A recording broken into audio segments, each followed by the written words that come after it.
शिल्पी दे बुल्लां ते नहीं। सोचां 'ਚ ਅੱਜ ਇੱਕੋ ਸ਼ਬਦ ਘੁੰਮ ਰਿਹਾ ਸੀ, ਰੂਟੀਨ। ਬਹੁ ਮੰਜ਼ਲੀ ਇਮਾਰਤ 'ਚ ਆਪਣੇ ਦਫ਼ਤਰ ਦੀਆਂ ਪੌੜੀਆਂ ਚੜ੍ਹਦਿਆਂ ਇਹ ਹੋਰ ਵੀ ਜ਼ੋਰ ਨਾਲ ਗੂੰਜਿਆ। ਉਸ ਦਾ ਸਾਹ ਭਾਵੇਂ ਉਖੜਿਆ ਨਹੀਂ ਸੀ, ਪਰ ਖਿੱਚਵਾਂ ਜਿਹਾ ਮਹਿਸੂਸ ਹੋਇਆ। ਪਤਾ ਨਹੀਂ ਕਿਉਂ ਅੱਜ ਉਸਨੂੰ ਲਿਫਟ ਚੜ੍ਹਨਾ ਚੰਗਾ ਨਾ ਲੱਗਾ।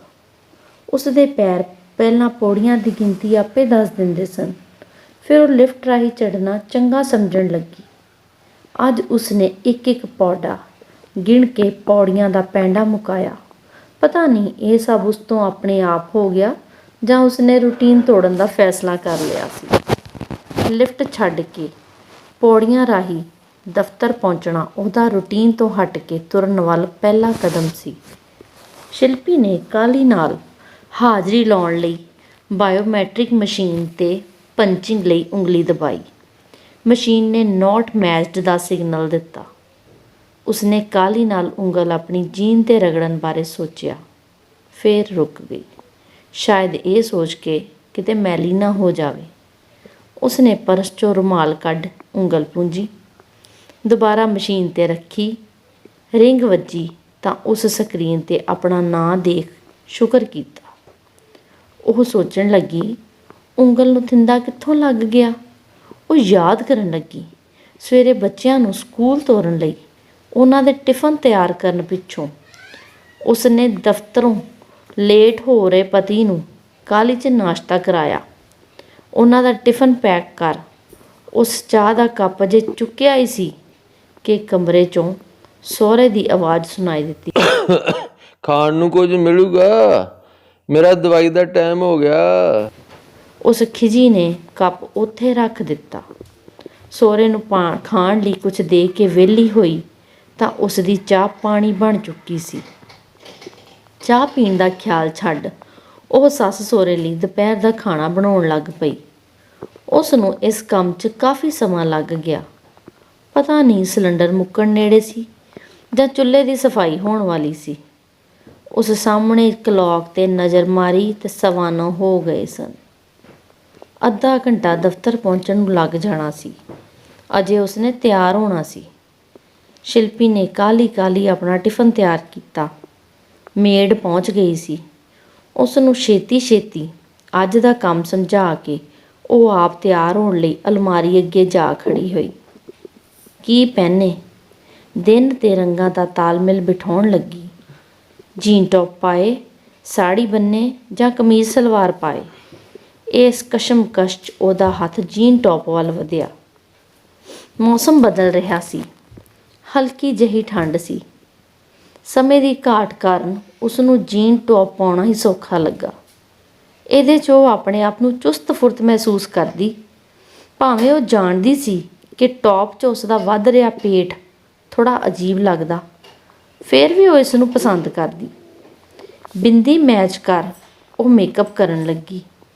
ਉਸਨੂੰ ਖਿਆਲ ਆਇਆ, ਜਿੱਦਣ ਇਹ ਡਰੈਸ ਪਾਈ ਹੋਵੇ, ਭੱਲਾ ਅਤੇ ਝਾਅ ਆਪੋ ਆਪਣੀਆਂ ਕੁਰਸੀਆਂ ਖਿੱਚ ਕੇ ਨੇੜੇ ਕਰ ਲੈਂਦੇ ਨੇ। ਚਲੋ ਅੱਜ ਫੇਰ ਤਮਾਸ਼ਾ ਦੇਖਦੇ ਹਾਂ, ਸੋਚ ਕੇ ਉਸ ਲਿਪਸਟਿਕ ਲਾਈ। ਥੋੜ੍ਹੀ ਗੂੜ੍ਹੀ ਲੱਗ ਗਈ ਸੀ। ਉਸਨੂੰ ਹਲਕੀ ਕਰਨ ਲਈ ਕਾਹਲੀ 'ਚ ਨੈਪਕਿਨ ਨਾ ਮਿਲਿਆ। ਉਸਨੇ ਨਿੱਕੇ ਰੁਮਾਲ ਨੂੰ ਬੁੱਲ੍ਹਾਂ ਵਿਚਾਲੇ ਘੁੱਟਿਆ। ਸ਼ਿਲਪੀ ਨੂੰ ਚੇਤੇ ਆਇਆ, ਅੱਜ ਤਾਂ ਨਾਸ਼ਤਾ ਵੀ ਨਹੀਂ ਕੀਤਾ। ਉਹ ਰਸੋਈ ਵੱਲ ਭੱਜੀ, ਠੰਡੇ ਹੋਏ ਪਰੌਂਠੇ ਨੂੰ ਉਸ ਗੋਲ ਕੀਤਾ, ਮੋਟੀਆਂ ਮੋਟੀਆਂ 2 ਗਰਾਹੀਆਂ ਅੰਦਰ ਲੰਘਾਈਆਂ। ਮੇਡ ਲਈ ਥਰਮਸ 'ਚ ਰੱਖੀ ਚਾਹ 'ਚੋਂ ਥੋੜ੍ਹੀ ਜਿਹੀ ਕੱਪ 'ਚ ਪਾ 2 ਘੁੱਟ ਪੀ ਕੇ ਉਹ ਫੁਰਤੀ ਦੇ ਨਾਲ ਪਰਸ ਚੁੱਕ ਕਮਰੇ 'ਚੋਂ ਬਾਹਰ ਹੋਈ।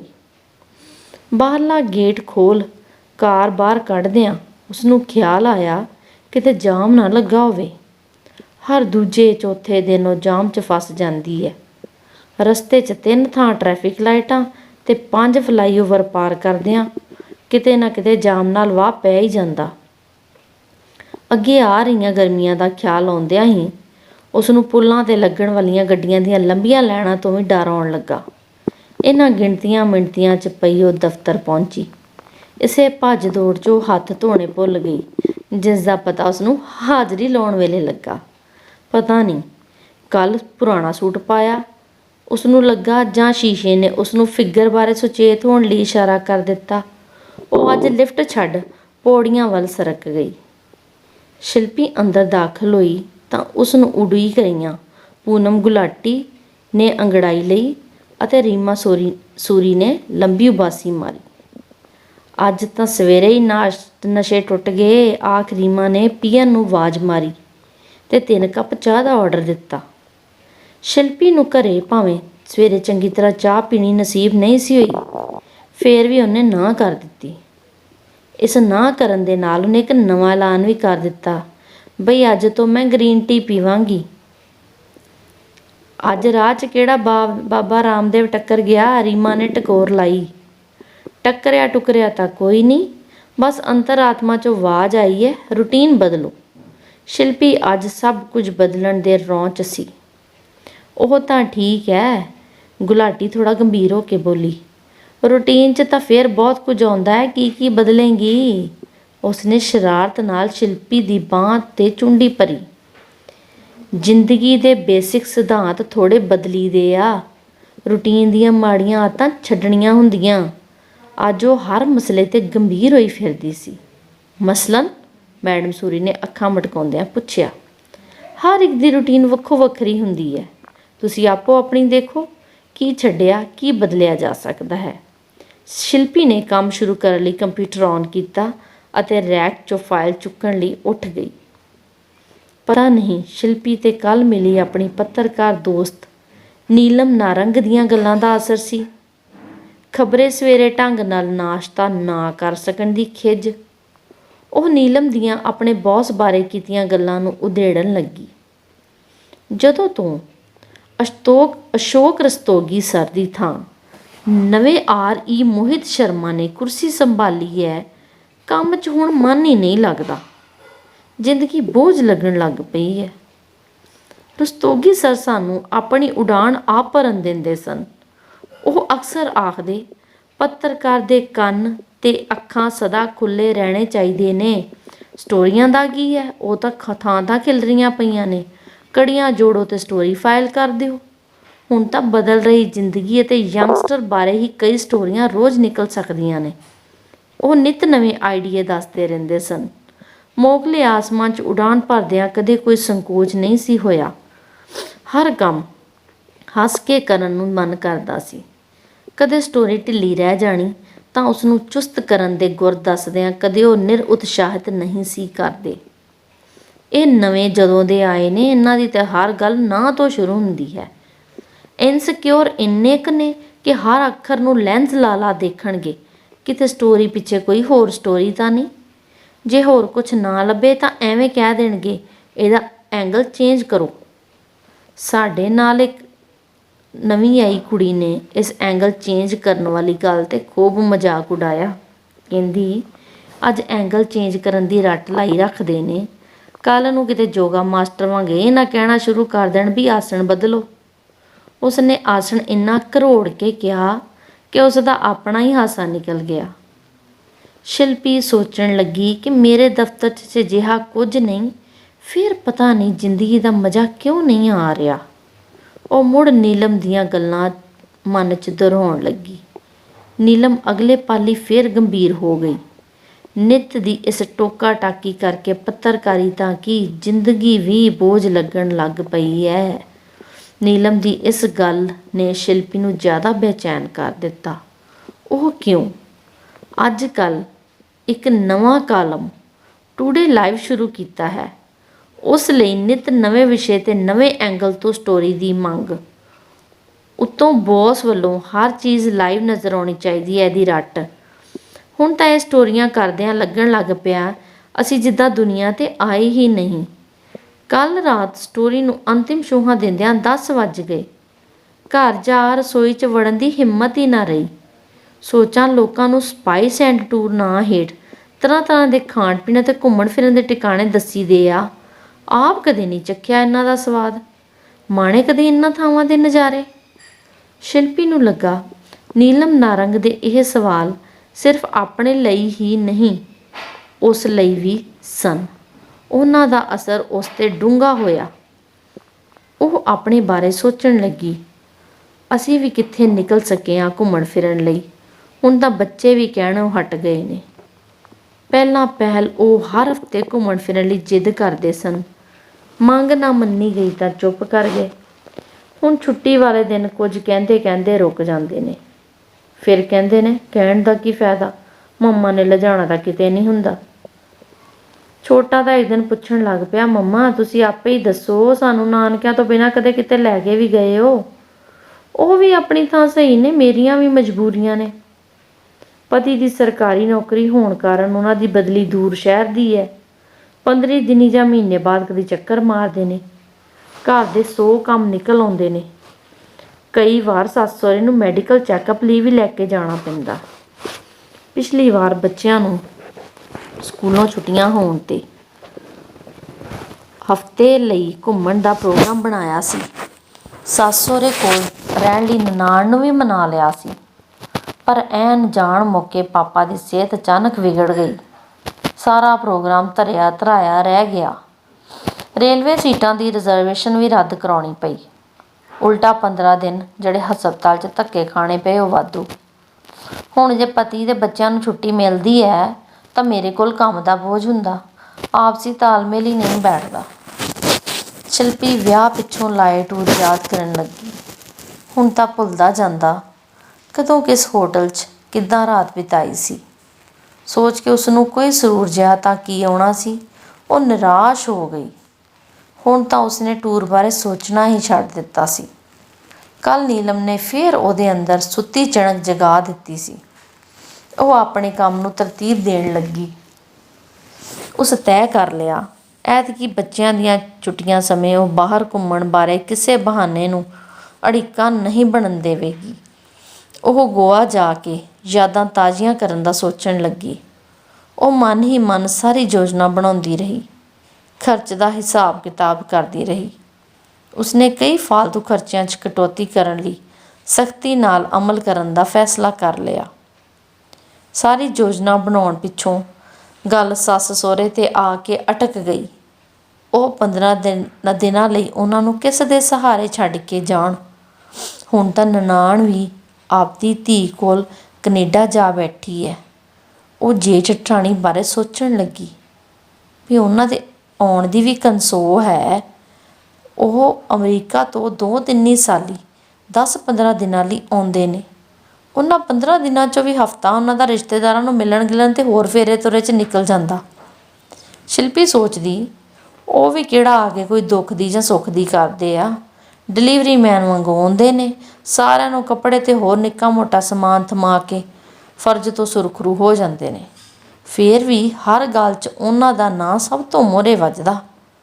ਆਪਣੀ ਖਿਝ ਉਤਾਰਨ ਲਈ ਸ਼ਿਲਪੀ ਨੇ ਮਨ ਹੀ ਮਨ 'ਚ ਕਿਹਾ, ਜਿੱਦਾਂ ਅਸੀਂ ਕੱਪੜਿਆਂ ਤੋਂ ਬਿਨਾਂ ਹੀ ਤੁਰੇ ਫਿਰਦੇ ਹਾਂ। ਸੋਚ 'ਚ ਘਿਰੀ ਸ਼ਿਲਪੀ ਦੇ ਮੂੰਹੋਂ ਇਹ ਨਿਕਲਦਿਆਂ ਮਸਾਂ ਰੁਕਿਆ, ਦੇਖਣ ਤਾਂ ਸਹੀ 4 ਦਿਨ ਬੁੱਢੀ ਜੋੜੀ ਨੂੰ ਸਾਂਭ ਕੇ, ਪਤਾ ਨਾ ਲੱਗ ਜਾਵੇ ਕੀ ਹੁੰਦੀ ਹੈ ਸੇਵਾ। ਸੱਸ ਸਹੁਰਾ ਉਸਨੂੰ ਆਪਣੇ ਟੂਰ ਲਈ ਵੱਡਾ ਅੜਿੱਕਾ ਜਾਪਣ ਲੱਗੇ।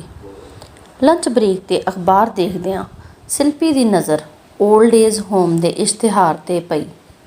5 ਸਟਾਰ ਹੋਟਲ ਵਾਲੀਆਂ ਸਾਰੀਆਂ ਸਹੂਲਤਾਂ ਪ੍ਰਦਾਨ ਕਰਨ ਵਾਲਾ ਇਹ ਟਿਕਾਣਾ ਉਸਨੂੰ ਅਜੋਕੀ ਦੌੜ ਭੱਜ ਵਾਲੀ ਜ਼ਿੰਦਗੀ ਲਈ ਸਹੀ ਜਾਪਿਆ।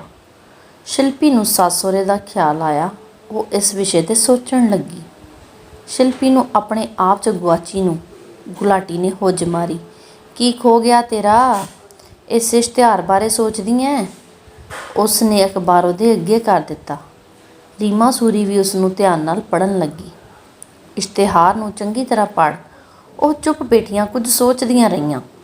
ਸ਼ਿਲਪੀ ਨੂੰ ਇਹ ਇਸ਼ਤਿਹਾਰ ਚੰਗਾ ਲੱਗਾ। ਉਸ ਕਿਹਾ, ਬਜ਼ੁਰਗਾਂ ਨੂੰ ਬੱਚਿਆਂ ਦਾ ਰਾਹ ਨਹੀਂ ਰੋਕਣਾ ਚਾਹੀਦਾ। ਇੱਕ ਖਾਸ ਉਮਰ 'ਤੇ ਆਪਣੀ ਇੱਛਾ ਨਾਲ ਹੀ ਅਜਿਹੇ ਆਸ਼ਰਮਾਂ 'ਚ ਚਲੇ ਜਾਣਾ ਚਾਹੀਦਾ। ਇੰਨਾ ਰੈਂਟ ਕੌਣ ਭਰੂ ਮੈਡਮ? ਉਹ ਦੋਵੇਂ ਇਕੱਠੀਆਂ ਬੋਲੀਆਂ।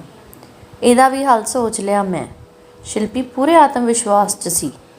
ਸਾਨੂੰ ਵੀ ਪਤਾ ਲੱਗੇ ਕੀ ਵੱਖਰਾ ਸੋਚਿਆ ਹੈ। ਘਰ ਕਿਰਾਏ 'ਤੇ ਦੇ ਕੇ ਉਹਨਾਂ ਪੈਸਿਆਂ ਨਾਲ ਸਭ ਇੰਤਜ਼ਾਮ ਹੋ ਸਕਦਾ। ਉਹ ਆਪਣੇ ਕਹੇ ਨੂੰ ਤਰਕ ਨਾਲ ਮਨਾਉਣ 'ਤੇ ਉਤਾਰੂ ਸੀ। ਮੈਡਮ ਇਹ ਤਾਂ ਉਹਨਾਂ ਕੇਸਾਂ 'ਚ ਹੀ ਹੋ ਸਕਦਾ ਹੈ ਜਿਨ੍ਹਾਂ ਦੇ ਬੱਚੇ ਵਿਦੇਸ਼ਾਂ 'ਚ ਨੇ। ਗੱਲ ਤਾਂ ਮਿਡਲ ਕਲਾਸ ਦੀ ਹੈ, ਜਿਹੜੇ ਸਾਰੀ ਉਮਰ 'ਚ ਮਸਾਂ ਘਰ ਹੀ ਬਣਾਉਂਦੇ ਨੇ। ਰੀਮਾ ਸੂਰੀ ਨੇ ਉਹਨਾਂ ਨੂੰ ਘੇਰਨਾ ਚਾਹਿਆ। ਜਿਹੜੇ ਕਰ ਸਕਦੇ ਨੇ ਉਹ ਕਰਨ, ਬਾਕੀ ਮੁਫਤ ਵਾਲੇ ਬਿਰਧ ਆਸ਼ਰਮਾਂ 'ਚ ਚਲੇ ਜਾਣ। ਹੁਣ ਤਾਂ ਦਾਨੀ ਸੱਜਣ ਹਰ ਸ਼ਹਿਰ 'ਚ ਖੋਲ੍ਹੀ ਜਾਂਦੇ ਨੇ ਅਜਿਹੇ ਆਸ਼ਰਮ। ਉੱਥੇ ਉਹਨਾਂ ਨੂੰ ਸਮੇਂ ਸਿਰ ਹਰ ਸਹੂਲਤ ਮਿਲੇਗੀ, ਨਾਲ ਹਮ ਉਮਰ ਲੋਕਾਂ ਦਾ ਸਾਥ। ਸ਼ਿਲਪੀ ਮਾਤ ਨਹੀਂ ਸੀ ਖਾਣਾ ਚਾਹੁੰਦੀ। ਸਹੂਲਤਾਂ ਭਾਵੇਂ ਸਭ ਮਿਲ ਜਾਣ, ਪਰ ਬੱਚਿਆਂ ਦੀ ਸ਼ੋਅ ਅਤੇ ਘਰ ਦਾ ਮੋਹ ਉੱਥੇ ਨਸੀਬ ਨਹੀਂ ਹੋਵੇਗਾ। ਰੀਮਾ ਨੇ ਆਪਣਾ ਫਿਕਰ ਜ਼ਾਹਰ ਕੀਤਾ। ਅੰਗਰੇਜ਼ ਤਾਂ ਇੱਦਾਂ ਨਹੀਂ ਸੋਚਦੇ ਜਿੱਦਾਂ ਤੁਸੀਂ ਸੋਚਦੀਆਂ ਹੋ। ਉਹਨਾਂ ਦੇ ਬੱਚੇ ਕਿਤੇ ਫਿਰਦੇ ਨੇ, ਮਾਂ ਪਿਓ ਕਿਸੇ ਦੂਜੇ ਸ਼ਹਿਰ ਰਹਿੰਦੇ ਨੇ। ਅਸੀਂ ਤਾਂ ਐਵੇਂ ਮੋਹ ਮਮਤਾ ਚੁੱਕੀ ਫਿਰਦੇ ਰਹਿੰਦੇ ਹਾਂ। ਸ਼ਿਲਪੀ ਨੂੰ ਅੱਜ ਯੂਰਪੀ ਰੰਗ ਚੜ੍ਹਿਆ ਪਿਆ ਸੀ। ਭੈਣ ਜੀ, ਉੱਥੇ ਸਮਾਜਿਕ ਆਰਥਿਕ ਸੁਰੱਖਿਆ ਹੈ, ਇੱਕ ਸਿਸਟਮ ਹੈ ਜੋ ਸਾਡੇ ਇੱਥੇ ਨਹੀਂ। ਪੂਨਮ ਅਤੇ ਰੀਮਾ 'ਤੇ ਭਾਵੇਂ ਸ਼ਿਲਪੀ ਦੀਆਂ ਗੱਲਾਂ ਦਾ ਅਸਰ ਨਹੀਂ ਸੀ ਹੋ ਰਿਹਾ, ਫਿਰ ਵੀ ਉਹ ਬਿਰਧ ਆਸ਼ਰਮਾਂ ਦੀ ਲੋੜ ਦੇ ਹੋਰ ਪਹਿਲੂਆਂ ਬਾਰੇ ਸੋਚਣ ਲੱਗੀ। ਸਮੇਂ ਨਾਲ ਚੱਲਣ ਲਈ ਬੱਚਿਆਂ ਨੂੰ ਨੌਕਰੀ ਖਾਤਰ ਘਰੋਂ ਬਾਹਰ ਜਾਂ ਵਿਦੇਸ਼ ਤਾਂ ਜਾਣਾ ਹੀ ਪੈਣਾ। ਉਹ ਬਜ਼ੁਰਗਾਂ ਨੂੰ ਨਾਲ ਵੀ ਨਹੀਂ ਲਿਜਾ ਸਕਦੇ। ਜੇ ਲਿਜਾਂਦੇ ਨੇ ਤਾਂ ਉਹ ਉੱਥੇ ਐਡਜਸਟ ਨਹੀਂ ਹੁੰਦੇ। ਅਜਿਹੇ ਆਸ਼ਰਮ ਹੀ ਸ਼ਿਲਪੀ ਨੂੰ ਇਸ ਮੁਸ਼ਕਲ ਦਾ ਸਹੀ ਤੋੜ ਜਾਪੇ। ਬਹਿਸ ਕਰਦੀਆਂ ਕਰਦੀਆਂ ਉਹ ਤਿੰਨੋਂ ਆਪੋ ਆਪਣੀਆਂ ਸੀਟਾਂ 'ਤੇ ਆ ਬੈਠੀਆਂ। ਸ਼ਿਲਪੀ ਨੂੰ ਫਾਈਲਾਂ 'ਚ ਖੁੱਬੀ ਨੂੰ ਵੀ ਨੀਲਮ ਨਾਰੰਗ ਦੀਆਂ ਗੱਲਾਂ ਯਾਦ ਆ ਰਹੀਆਂ ਸਨ। ਬੰਦਾ ਸਾਰੀ ਉਮਰ ਦੂਜਿਆਂ ਲਈ ਜਿਉਂਦਾ, ਖਾਸ ਤੌਰ 'ਤੇ ਔਰਤਾਂ। ਅੱਧੋ ਵੱਧ ਉਮਰ ਘਰ ਬਣਾਉਂਦਿਆਂ ਲੰਘ ਜਾਂਦੀ ਹੈ, ਫਿਰ ਬੱਚੇ ਜਵਾਨ ਹੋ ਜਾਂਦੇ ਨੇ, ਉਹਨਾਂ ਦੀ ਪੜ੍ਹਾਈ ਪਿੱਛੋਂ ਐਡਜਸਟ ਕਰਨ ਦੀ ਚਿੰਤਾ, ਫਿਰ ਵਿਆਹ ਸ਼ਾਦੀਆਂ, ਪੋਤੇ ਪੋਤੀਆਂ, ਦੋਤੇ ਦੋਤੀਆਂ ਲਈ ਕਿਰਸ ਕਰਦਾ ਕਰਦਾ ਬੁੱਢਾ ਹੋ ਜਾਂਦਾ ਬੰਦਾ। ਆਪਣੇ ਲਈ ਕਦੋਂ ਜੀ ਆਊ। ਸ਼ਿਲਪੀ ਨੂੰ ਬੁਢਾਪਾ ਛਾਲਾਂ ਮਾਰਦਾ ਆਉਂਦਾ ਦਿਖਾਈ ਦਿੱਤਾ। ਉਹ ਸੋਚਣ ਲੱਗੀ, ਜਦ ਗੋਡੇ ਸਰੀਰ ਦਾ ਭਾਰ ਚੁੱਕਣੋਂ ਆਕੀ ਹੋ ਗਏ, ਫਿਰ ਕੀ ਘੁੰਮਣਾ ਫਿਰਨਾ ਹੋਊ। ਮੂੰਹ 'ਚ ਦੰਦ ਨਾ ਰਹੇ ਤਾਂ ਪਾਨ ਸੁਪਾਰੀਆਂ ਨੂੰ ਕੀ ਕਰਨਾ। ਉਸਨੇ ਮਨ ਬਣਾ ਲਿਆ, ਉਹ ਅੱਜ ਤੋਂ ਹੀ ਇਸ ਪਾਸੇ ਧਿਆਨ ਦੇਵੇਗੀ। ਉਹ ਘਰੋਂ ਦਫ਼ਤਰੋਂ ਘਰ ਲਈ ਨਹੀਂ ਬਣੀ। ਉਸਦੀ ਵੀ ਕੋਈ ਹੋਂਦ ਹੈ, ਉਹਦੇ ਵੀ ਕੋਈ ਸ਼ੌਂਕ ਨੇ, ਕੁਝ ਰੀਝਾਂ ਨੇ ਖਾਣ ਹੰਢਾਉਣ ਦੀਆਂ।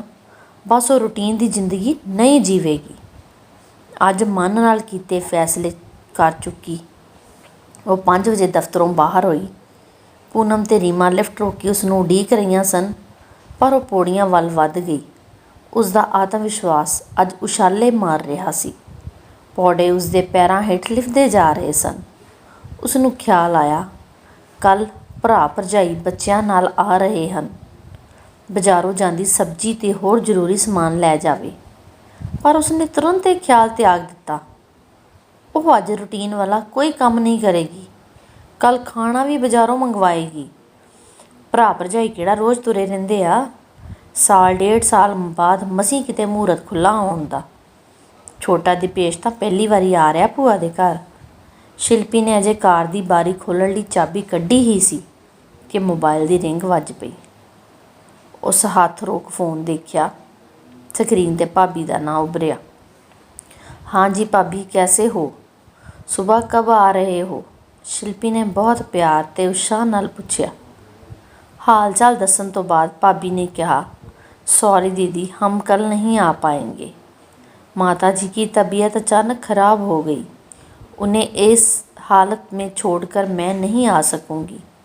माँ की डिग्गी सेहत ते भाभी की फिक्रमंदी सुन के उस दे सारे दिन का जोश मिट्टी हो गया। ਉਸ ਦੀ ਅਤੇ ਭਾਬੀ ਦੀ ਸੋਚ ਇੱਕ ਦੂਜੇ ਨਾਲ ਉਲਝ ਗਈਆਂ। ਸ਼ਿਲਪੀ ਨੇ ਕਾਰ ਸਟਾਰਟ ਕੀਤੀ। ਮਨ ਹੀ ਮਨ 'ਚ ਕਿਹਾ, ਚੱਲ ਮਨਾ, ਕੱਲ੍ਹ ਵੀ ਆਉਣਾ ਹੈ।